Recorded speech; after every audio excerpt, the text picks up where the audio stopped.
देखिए, फिर आपने बहुत अच्छी बात कही है कि दादी शब्द को विलोपित क्यों नहीं किया। क्या पूरा देश पूर्व प्रधानमंत्री माननीय जवाहरलाल नेहरू जी को चाचा नेहरू नहीं कहता है? क्या भारत के विभिन्न प्रदेशों में दादा, नाना इन शब्दों का प्रयोग नामों से पहले नहीं लिया जाता है?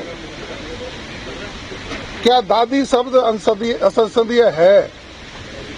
तो मैं फिर कह रहा हूं कि हमारे कांग्रेस के वरिष्ठ साथी, जिनमें माननीय नेता प्रतिपक्ष, कांग्रेस के प्रदेश अध्यक्ष और 2-3 लोग प्रेस के सामने आकर के ये कहें कि हम पूर्व प्रधानमंत्री माननीय इंदिरा जी को दादी नहीं मानते हैं, और यदि वो दादी नहीं मानते हैं तो हमें भी सोचना पड़ेगा कि जब अपने परिवार के लोगों को ये दादा दादी नहीं मानते हैं तो हम अध्यक्ष जी से आग्रह करेंगे कि भाई ये जब मानते ही नहीं है तो उसको विलोपित कर दिया। देखिए, हमने पहले भी आग्रह किया था और अभी भी हम चाहते हैं कि इस गतिरोध को खत्म करें।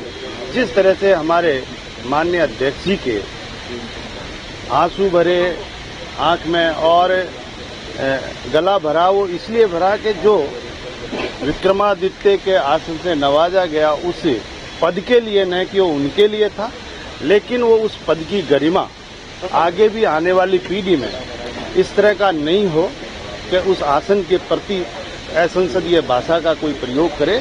इसलिए हम चाहते हैं कि जो भी गतिरोध बना है वो जल्दी से जल्दी खत्म हो।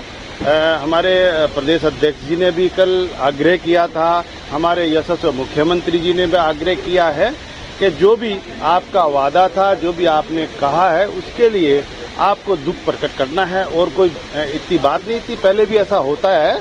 निश्चित रूप से अगर वो करते हैं तो ये सदन सुचारू रूप से चले। इस राजस्थान के उत्थान के लिए प्रतिपक्ष भी अपना रवैया बनाए है कि हम इस राजस्थान के विकास के लिए कोई काम करें, कोई सुझाव दें। लेकिन जिस तरह का गतिरोध बना रखा है, मैं मानता हूं कि राजस्थान की जनता के लिए ये अवरोध बन रहे हैं। मैं आग्रह करना चाहूंगा कि आके और एक वातावरण बनाए हैं, एक समझौता करें जिससे कि हमारा ये सदन सुचारू रूप से चले। आप लोगों की प्रतिपक्ष की बात सदन में आए, निश्चित रूप से इस राजस्थान का विकास हो, इसके लिए हम प्रयासरत हैं और मैं उनसे भी यही आग्रह करूंगा आके एक सकारात्मक रूप से बात करें तो निश्चित रूप से ये सदन सुचारू रूप से चले। देखिए, कांग्रेस गतिरोध खत्म करना ही नहीं चाहती। आज भी प्रिंट मीडिया के माध्यम से या इलेक्ट्रॉनिक मीडिया के माध्यम से जहां पे भी देखोगे पूरे राजस्थान के अंदर, मैंने पहली बार देखा कि जब सदन के अंदर धरना चल रहा था और हमारे संसदीय कार्य मंत्री, गृह मंत्री जी जाके धरने के अंदर उनके साथ में बैठ के वार्ता करना चाह रहे हैं। मगर कांग्रेस का हमेशा से एक, इसको मैं षड्यंत्र कहूंगा, षड्यंत्र जब बजट की बात आती है, इतिहास में पहली बार हुआ कि विपक्ष का नेता राज्यपाल अभिभाषण के ऊपर अपना भाषण नहीं दे पाया।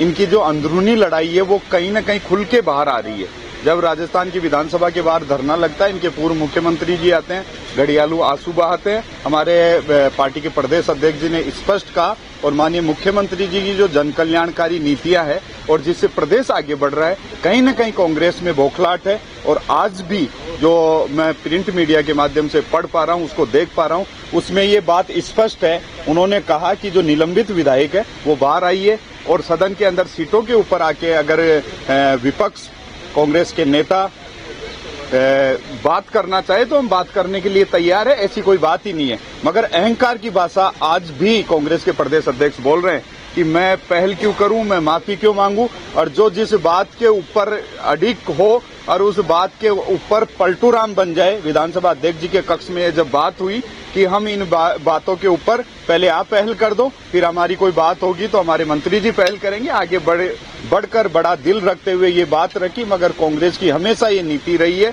कि हम केवल और केवल फूट डालेंगे, राज करेंगे, और वो फूट उनके खुद दल के अंदर ही हो रही है।